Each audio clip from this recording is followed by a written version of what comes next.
वैसे आज ये जानना बड़ा दिलचस्प होगा कि हमारे देश की संसद में ऑपरेशन सिंदूर पर ये जो बहस चल रही है पिछले 2 दिनों से, इस बहस को देखकर पाकिस्तान के लोग कितने खुश हो रहे होंगे।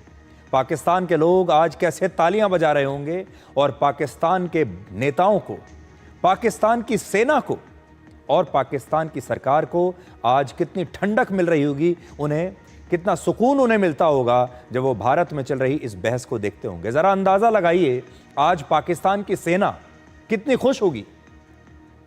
आज पाकिस्तान की जो सेना के जो चीफ हैं मुनीर साहब, वो कितने खुश होंगे जब वो राहुल गांधी को देखते हुए जब उन्होंने सुना होगा और कहा होगा उन्होंने कि देखिए यही बात तो हम भी कह रहे हैं। विपक्षी दल और कांग्रेस ने पिछले कुछ दिनों से लगातार पीओके पर कब्जा करने की बात की है और वो कहते हैं कि भारत ने ये मौका क्यों गवा दिया, पीओके पर कब्जा कर लेते। वो पूछ रहे हैं कि ऑपरेशन सिंदूर के दौरान ही भारत ने पीओके वापस क्यों नहीं ले लिया।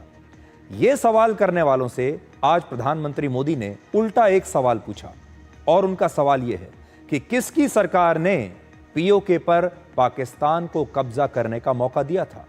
आज आप पीओके पर प्रधानमंत्री मोदी का यह बयान सुनिए।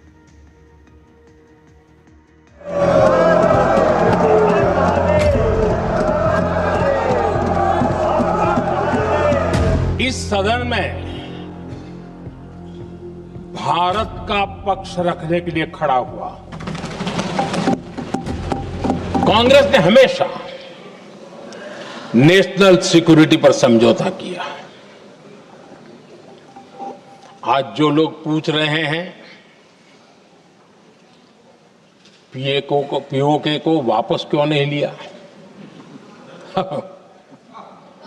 वैसे ये सवाल मुझे ही पूछ सकते हैं और किसको पूछ सकते हैं।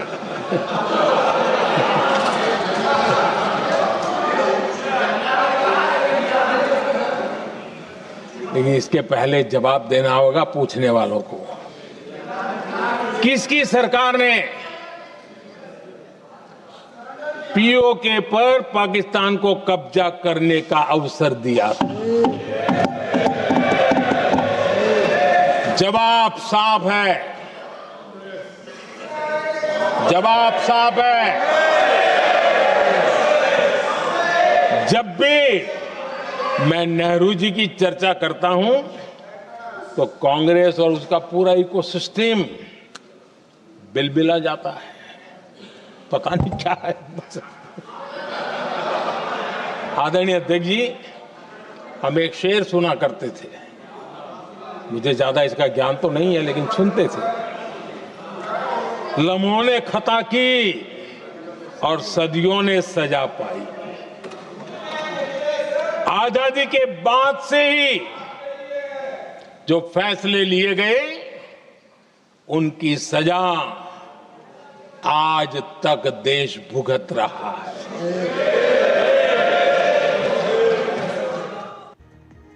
आज लोकसभा में 2 भाषणों की बड़ी चर्चा है। एक तो है प्रधानमंत्री मोदी के भाषण की चर्चा और दूसरी है गृह मंत्री अमित शाह के भाषण की चर्चा।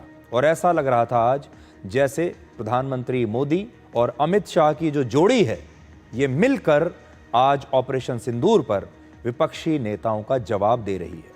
तो इस जोड़ी में जो सीनियर पार्टनर हैं उनका तो आपने भाषण सुन लिया। अब देखिए कि गृह मंत्री अमित शाह ने लोकसभा में ऑपरेशन सिंदूर पर जब चर्चा की शुरुआत की तब उन्होंने विपक्ष के हर सवाल का जवाब दिया। उन्होंने अपने 1 घंटे और 14 मिनट के भाषण में आतंकवाद के खिलाफ मोदी सरकार की मजबूत नीति और सेना के पराक्रम का जिक्र किया। पहलगाम हमले के आतंकवादी कहां गायब हुए, हमले के जो आतंकवादी थे वो पाकिस्तान से आए थे, इस बात के क्या सबूत हैं, ये सारे सबूत आज उन्होंने दिखाए। और इस तरह के सवाल उठाने वाले कांग्रेस के बड़े बड़े नेताओं के लिए अमित शाह आज लोकसभा में सबूतों के साथ जवाब लेकर आए थे। तो इन लोगों को हम कहते हैं सबूत गैंग, जो बात बात पर सबूत मांगते हैं, जो कहते हैं कि सबूत दिखाइए कि भारतीय सेना ने वाकई पाकिस्तान पर हमला किया था, बालाकोट का सबूत दिखाइए, उरी के दौरान जो सर्जिकल स्ट्राइक्स की थी कहते हैं सबूत दिखाइए। इस बार भी कह रहे हैं कि सबूत दिखाइए। तो ऐसा लगता है कि अमित शाह पूरी तैयारी के साथ इस सबूत गैंग का जवाब देने के लिए ही आए थे और सबूत गैंग का जवाब उन्होंने एक एक सबूत के साथ दिया है। अब देखिए उनका भाषण।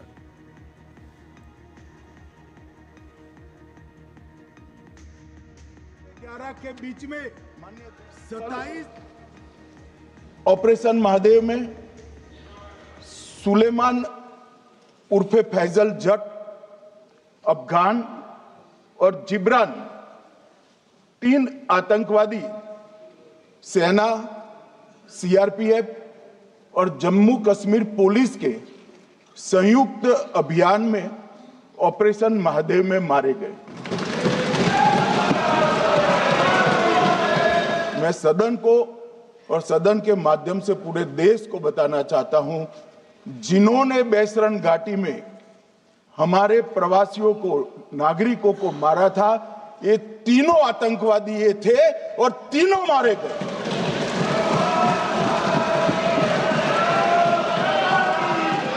मान्यवर, मैं तो अपेक्षा करता था कि जब एक सूचना सुनेंगे पक्ष विपक्ष में खुशी की लहर दौड़ जाएगी, मगर ये स्याही पड़ गई इनके चेहरे। ये क्या है मान्यवर? किस तरह की पॉलिटिक्स है भाई? आतंकवादी मारे गए, आपको इसका भी आनंद नहीं है? मान्यवर, इन लोगों को कल ऐसा था कि ये जो बैसरन के गुनहगार है वो पाकिस्तान भाग गए, तो बड़े आवाज से पूछते थे, भाग गए भाग गए भाग गए, गृह मंत्री क्या करता है, जिम्मेदारी ले। हमारी तो सेना ने ठोक दिया, सीआरपीएफ ने ठोक दिया। मान्यवर, अब मेरा तो जवाब बनना ना देता है ना वो मांगना बनता है। तो देश के लिए आज सबसे बड़ी खुशखबरी तो ये है कि पहलगाम में जो आतंकवादी आए थे, जिन्होंने इस पूरे भारत के खिलाफ इस पहलगाम हमले को अंजाम दिया था, हमारे देश की सेना ने उन्हें, इन आतंकवादियों को उनके गुनाहों की सज़ा दे दी है। ये एनकाउंटर में मारे गए हैं और एक तरीके से आज आप ये कह सकते हैं कि पहलगाम में जो कुछ उस दिन हुआ था उसका क्लोजर जो है वो आज हुआ है।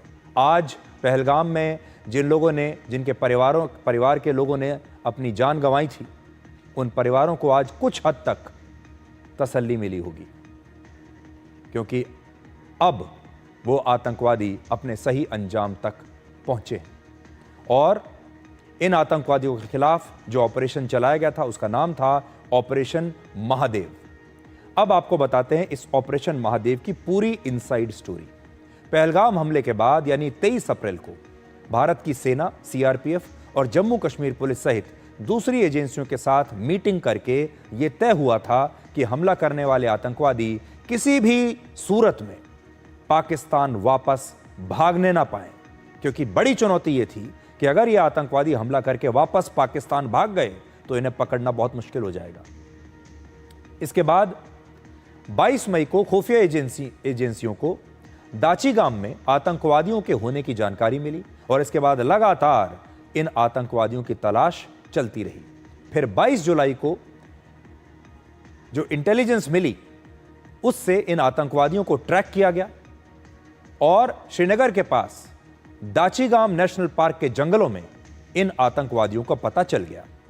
इसके बाद सेना, सीआरपीएफ और जम्मू कश्मीर पुलिस ने मिलकर ऑपरेशन महादेव के जरिए लश्कर-ए-तैयबा के इस कमांडर, जिसका नाम है सुलेमान, इसके साथ इसके जो दूसरे आतंकवादी थे, एक का नाम जिब्रान था, इन सब को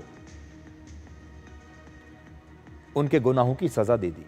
और इन आतंकवादियों के शवों की पहचान एनआईए की गिरफ्त में मौजूद उन 4 लोगों ने की जिन्होंने पहलगाम हमले से पहले इन्हीं आतंकवादियों के रहने ठहरने का इंतजाम किया था, खाने पीने का इंतजाम किया था। तो इन लोगों को पहले ही पकड़ लिया गया था और जब ये आतंकवादी मारे गए उसके बाद इन लोगों से उनकी पहचान कराई गई कि क्या ये वही आतंकवादी हैं जिनके सारे इंतजाम आप कर रहे थे, जिनके खाने पीने का, रहने का बंदोबस्त इन लोगों ने किया था, इन गद्दारों ने किया था।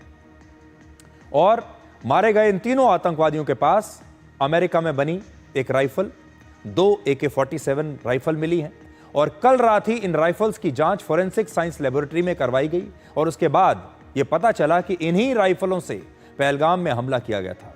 इसलिए अब आप गृह मंत्री अमित शाह का वो पूरा बयान सुनिए जिसमें उन्होंने बताया कि पूरी जांच करके यह तय हो चुका है कि जो आतंकवादी मारे गए वही पहलगाम हमले के असली गुनाहगार हैं। सारे सबूत आज देश के होम मिनिस्टर खुद आपके सामने रख रहे हैं। जो आतंकी घटना स्थान से कारतूस मिले थे, वो कारतूस का एफएसएल रिपोर्ट पहले से करा कर रखा था और चंडीगढ़ सेंट्रल एफएसएल के अंदर बैलिस्टिक रिपोर्ट के आधार पर उनका रिपोर्ट तैयार था।